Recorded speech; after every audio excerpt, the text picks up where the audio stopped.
All right, Unexplained Ones, this is Dr. Mounts, and I have got some triangle UAP updates for you. But first, if you haven't already, hit the subscribe button, hit the like button. It's the very best ways that you can support the podcast. If you're listening to us on the audio-only version, be sure to hit the follow button and consider leaving us a review. We love reading your reviews. And now let's get to these triangle UFO updates on All Things Unexplained. I am here to discuss the so-called flying saucers. We know now that in the early years of the 20th century, this world was being watched closely by intelligences greater than man's. Did the CIA write Wind of Change by the Scorpions? As humans busied themselves about the various concerns, they were scrutinized and studied. Dr. Loeb, what percentage chance do you give it that you have indeed uncovered extraterrestrial or non-human technology? With infinite complacence, people went about their affairs, yet across an immense ethereal gulf, intellects vast and unsympathetic drew their plans against us. All of a sudden, a stick out of nowhere landed right in front of us, and there was no tree, nothing overhead. Something threw it at us. Yeah. What's your hot take on Travis Taylor?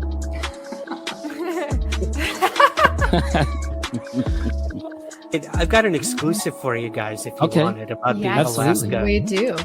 Okay. Dr. Taylor was revealed to be the chief scientist of the UAP task force with the Pentagon. All Things Unexplained. So some of that, I think, sir, we'll save for closed session. Before I get to our updates, let's review exactly how we got here.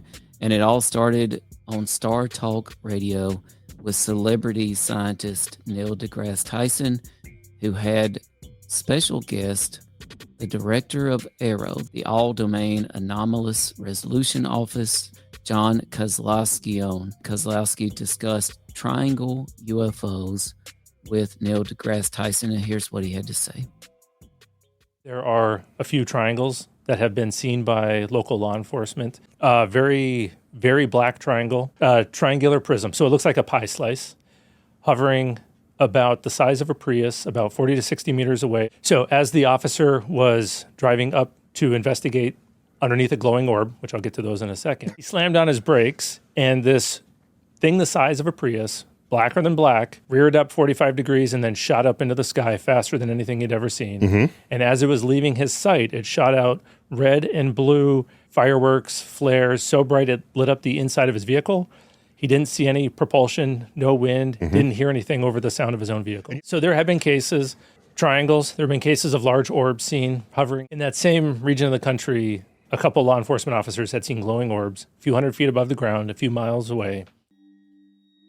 One of our updates is going to be a FOIA request response that we submitted on Kozlowski's comments on Star Talk Radio. But first, Kozlowski's comments reminded us of two things right off the bat. Number one, we have a special guest coming on All Things Unexplained in October by the name of Dr. Stephen Brule. Dr. Brule co-authored a recent paper with Beatrice Villarreal that went viral about transients on observatory plates. But Brule has done his own UAP studies as well, including a paper with Sarah Little and Robert Powell titled Cluster Analysis of Features Associated with Unidentified Anomalous Phenomenon, described in 216 select reports from 1947 to 2016. And in that paper, Brule, Little, and Powell identify several clusters of UAP, and one of those clusters they dubbed Cluster 4, and this specifically was triangular UAP. And it's these triangular UAP that sound a lot like Kozlowski's triangular UAP. Let's examine exactly what Cluster 4 is in Brule, Powell, and Little's recent preprint. They describe Cluster 4 as such. The most notable feature regarding the primary clustering variables for Cluster 4 was shape, with these UAP reported most frequently to be roughly triangular in shape. For example, triangle, delta, boomerang chevron. All objects in this cluster displayed an ability to hover. None were associated with EM effects or sound, and they were intermediate in size relative to other clusters. In terms of secondary characteristics, objects in Cluster 4 tended to be observed at low altitudes and relatively near the observer. It is notable that nearly all sightings of UAP assigned to Cluster 4 took place at night, 92%, and black was the single most common object color reported, 32%. In more than 2/3 of these cases, the UAP displayed distinct lights, a higher percentage than any other cluster type. Objects in Cluster 4 were more likely than all other identified UAP types to exhibit estimated speeds greater than Mach 1 and instantaneous acceleration or deceleration. More than 40% displayed odd movement patterns and approached the observer.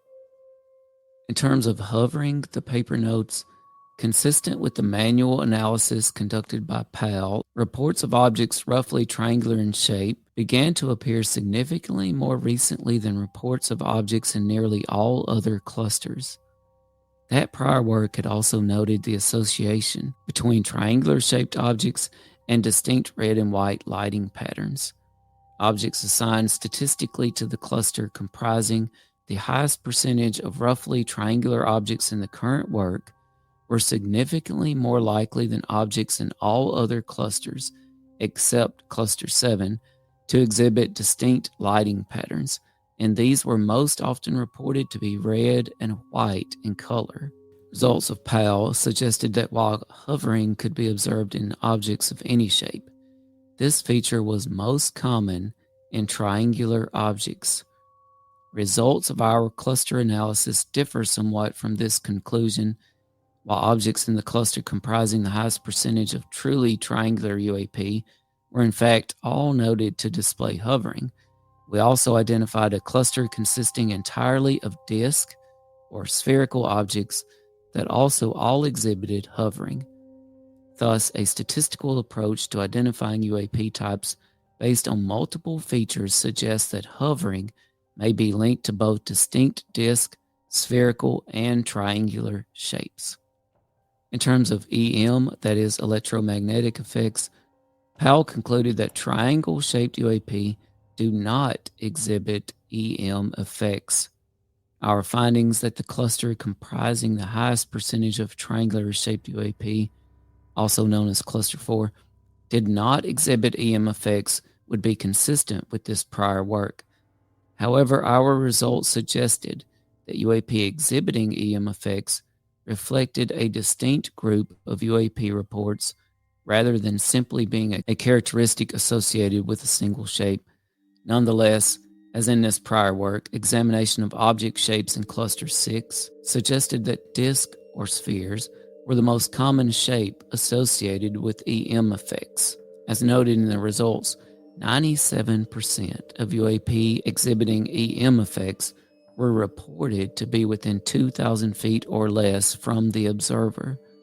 Although possible bias due to selection criteria for inclusion in this study must be considered, these findings may suggest an approximate upper limit, at least in order of magnitude, for the distance over which EM effects can be exerted.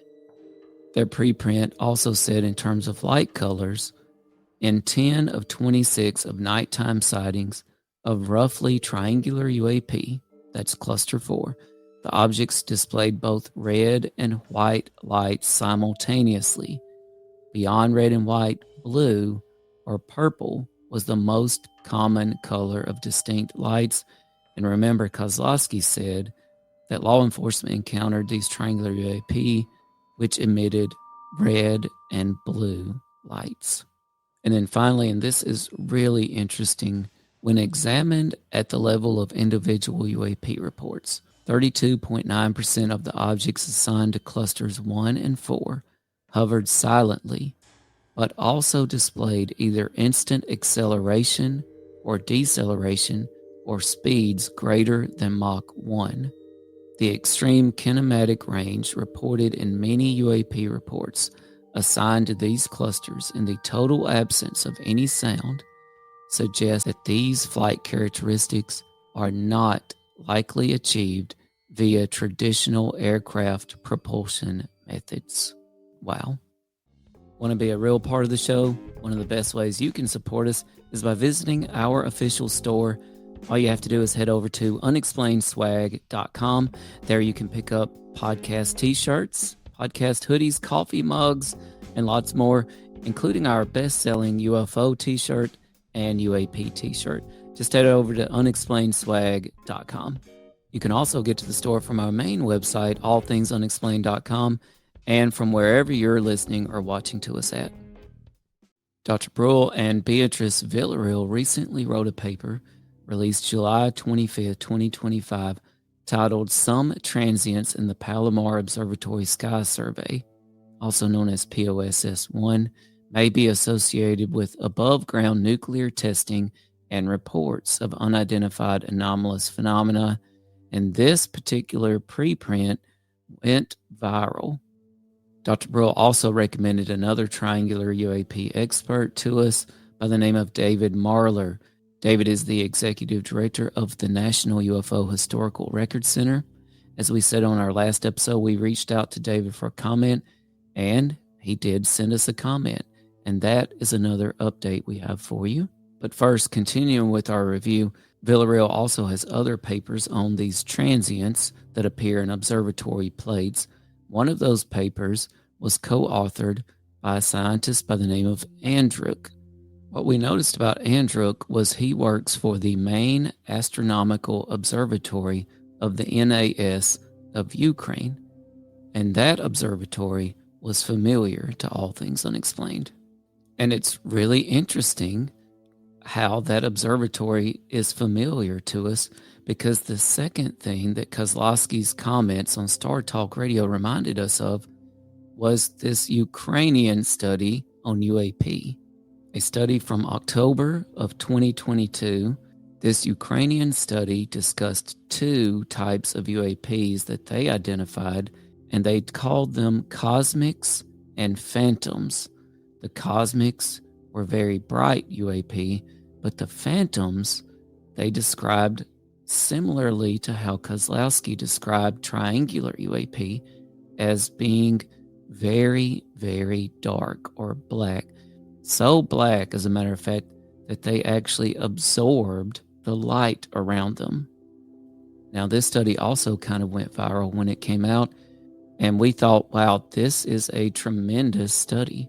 So we discussed it on All Things Unexplained, but soon after that, astrophysicist Avi Loeb wrote a scathing debunking of the Ukrainian study on UAP. So, right, the purpose of science is to increase the signal to noise ratio, basically reduce as much as possible the level of noise so that you can see the signals sticking out. Okay, that's what most experiments aim at. And that's why I was reluctant to even read the Ukrainian report, because there is a lot of noise in a war zone. Okay, that's the last place on earth where I would put my instruments, because there are all kinds of secretive drones and all kinds of equipment flying around. And anyway, after the visit of this person from government that I mentioned before, he urged me to think about writing a scientific paper about UAP. And I looked at the Ukrainian report the following morning, and what they claimed was to see two types of objects, bright objects and dark objects. And the dark objects, they said, are detected at a distance of about 10 kilometers, and they move at speeds that exceed the escape speed from the Earth, up to 15 kilometers per second. Okay, and they said these are 10 meters in size. And I immediately calculated that they would create a huge fireball if they were to interact with the air, like any object moving through the air. And the point is, they were claiming that they are dark. Okay, so clearly no fireball. So in order for them to be dark relative to the brightness of the air, they have to block light. electromagnetic radiation. And my point is, if they interact with electromagnetic fields blocking light, they should also interact with electrons in the atmosphere that produce electric and magnetic fields. So they cannot just block light and cannot block the particles of air. So my point is they must interact with the air if they are dark relative to this, and therefore they must create a fireball. Now I said, okay, so what went wrong? It turns out that they didn't measure the distances in a reliable way. The best way to measure distances is by triangulation. If you measure the position of the object in the sky from different directions, just like we have two eyes so that we can estimate distances. All the animals, all the humans that had one eye did not survive, because when a tiger would come close to them, they would think the tiger is far away. And only those with two eyes could tell the distance of the tiger and manage to escape. So that's why we have two eyes, the survival of the fittest. So the way to tell distance is to watch an object from different directions. They did not do that. They had one sight observations of the dark objects, and they estimated distance indirectly. And I argued, okay, maybe they got it wrong. The distance is 10 times closer. So instead of 10 kilometers, it's 1 kilometer. And then you end up with a speed of 1.5 kilometers per second with a size of an object of 1 meter. And that turns out to be the parameters of artillery shells. So I said, they would not produce a fireball. These are artillery shells, or they could even be closer and be bullets, or even closer and be something smaller. So my point was that their distance estimate is incorrect. And I just wrote a quick paper about it. And until they demonstrate they measure distances correctly, we should not pay attention. And it turns out the Academy of Sciences of Ukraine released around the same time a statement saying that they don't believe the distance calculations of this paper. Okay, so it was never internally reviewed. And so the thing that really surprised me was, as soon as my paper came out, those believers on UAP immediately started to attack me, because they said, well, this looks just like the Nimitz incident 20 years earlier. And I say, that's irrelevant. These people are, the only way to answer my criticism is by telling me why the distances are correct. Okay, that's the only way. You can't make analogies between an event occurring now and an event that occurred 20 years ago, because it's a different place and a different environment.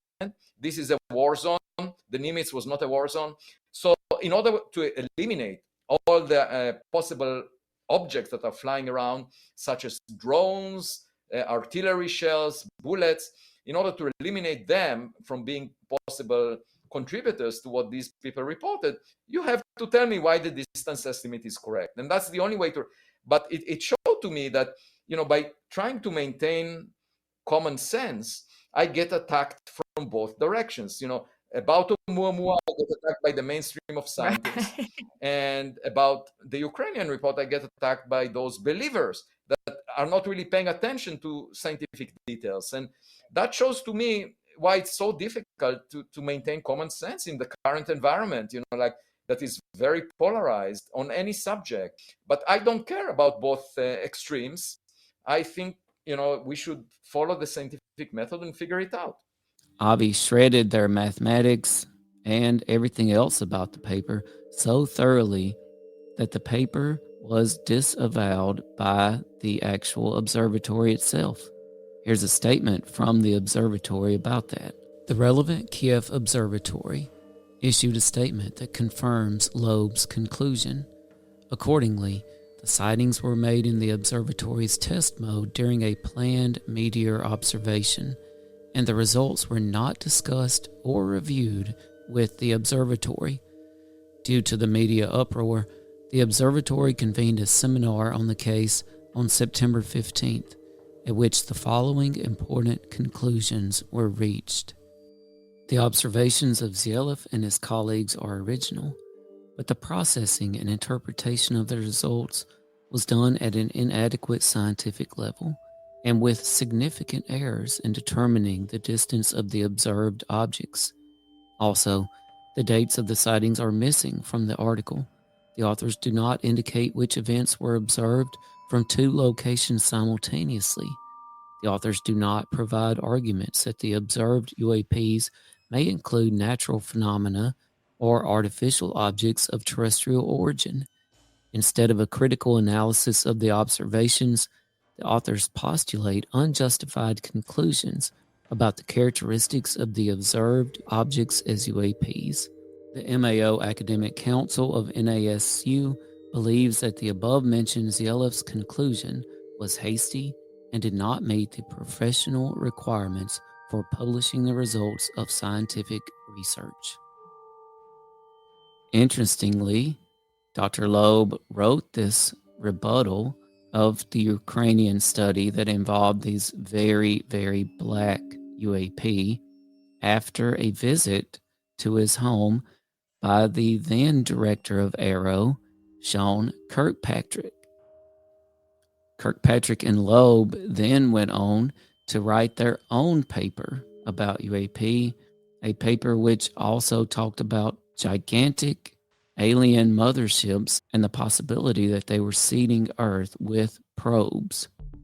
So, closing the circle, one of Villarreal's papers from June of 2021 involved data from the main astronomical observatory of the NAS of Ukraine, the same observatory whose scientists put forth a paper with very black UAP that was completely eviscerated by Avi Loeb and then summarily dismissed by the observatory itself.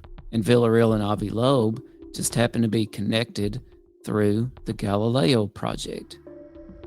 Dr. Loeb is the founder and director of the Galileo project, a Harvard-led research initiative that uses a scientific, agnostic approach to search for evidence of extraterrestrial technological signatures, including UAP and interstellar objects. In a paper from May 2022 by Villarreal and others called A Glint in the Eye, Photographic Plate Archive Searches for Non-Terrestrial Artifacts. At the very end in the acknowledgments it says, BV, that's Beatrice Villarreal, wishes to thank the Galileo Project for providing a helpful and inspiring scientific community.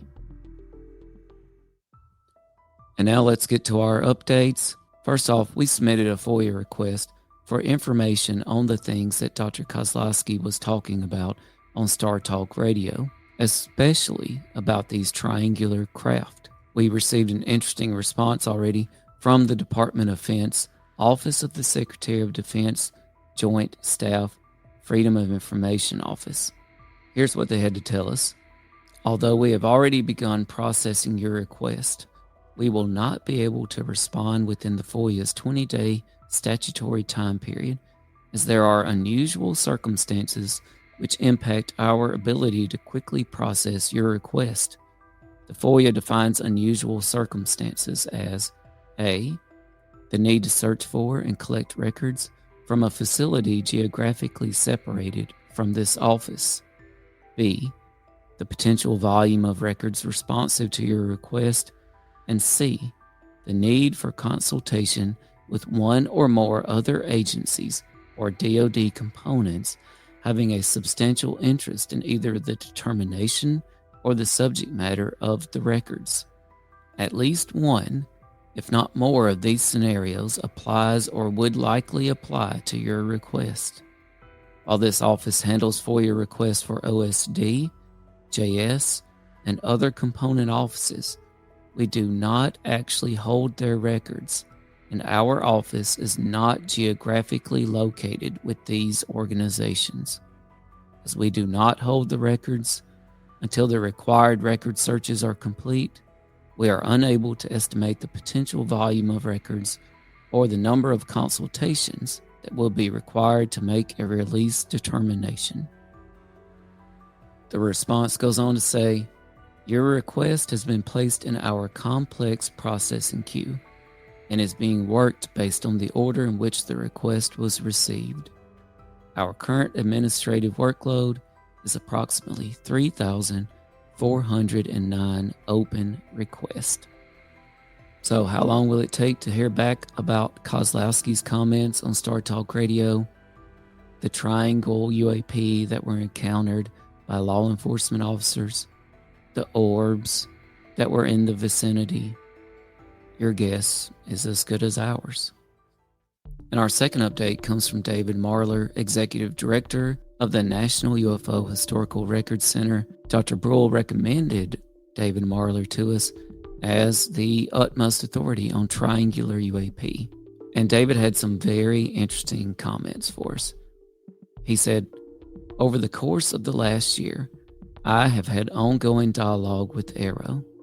Based on the conversations and exchanges with them, I am impressed with their serious interest regarding the historical data that we at the National UFO Historical Records Center have collected. My conversations with AARO have also focused on triangular UAP, given my extensive database and research into this subset of reports over the last 25 years. The characteristics mentioned recently in conversation between Director Kozlowski and Neil deGrasse Tyson echo the reports dating back decades from worldwide sources. The knowledge that AARO has received similar triangular UAP reports in recent years through official channels is quite validating to the research effort. It is my sincere hope that further communication and collaboration between AARO and credible civilian UAP reports may lead to better insights into the mystery we all hope to resolve. Collaboration, not division, is the most productive path for better understanding. David Marler. So, Unexplained Ones, there you have it.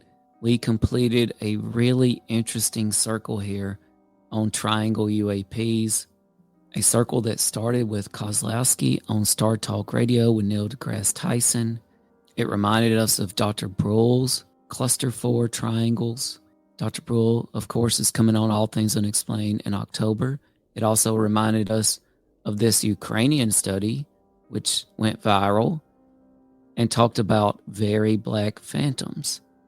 Dr. Bruhl, circling around, of course, co-authored a paper that recently went viral with Beatrice Villarreal on transients. Villarreal has done other transient papers with a scientist from a Ukrainian observatory. His name is Andruk. This is the same Ukrainian observatory that, yes, the scientist who wrote the paper on phantoms work at. That phantom paper was debunked by Avi Loeb. It was so bad it was even disavowed by the Ukrainian observatory. And of course, Avi Loeb and Beatrice Villarreal have both crossed paths with the Galileo Project. We've had significant updates from our FOIA requests on Kozlowski's comments and about collaboration between AARO and the National UFO Historical Records Center. Let us know what you think about the response to our FOIA request and David Marler's response about working together with AARO on triangle UAP. I'm going to conclude this episode with a statement from the preprint by Bruhl, Little, and Powell on triangle UAP. They said, the extreme kinematic range reported in many UAP reports assigned to these clusters in the total absence of any sound suggests that these flight characteristics are not likely achieved via traditional aircraft propulsion methods. If we're not dealing with human propulsion methods, then just what are we dealing with? This is Dr. Mounts, and thanks again for joining us on All Things Unexplained. I am here to discuss the so-called flying saucers. We know now that in the early years of the 20th century, this world was being watched closely by intelligences greater than man's. Did the CIA write Wind of Change by the Scorpions? As humans busied themselves about the various concerns, they were scrutinized and studied. Dr. Loeb, what percentage chance do you give it that you have indeed uncovered extraterrestrial or non-human technology? With infinite complacence, people went about their affairs, yet across an immense ethereal gulf, intellects vast and unsympathetic drew their plans against us. all of a sudden, a stick out of nowhere landed right in front of us, and there was no tree, nothing overhead. Something threw it at us. Yeah. What's your hot take on Travis Taylor?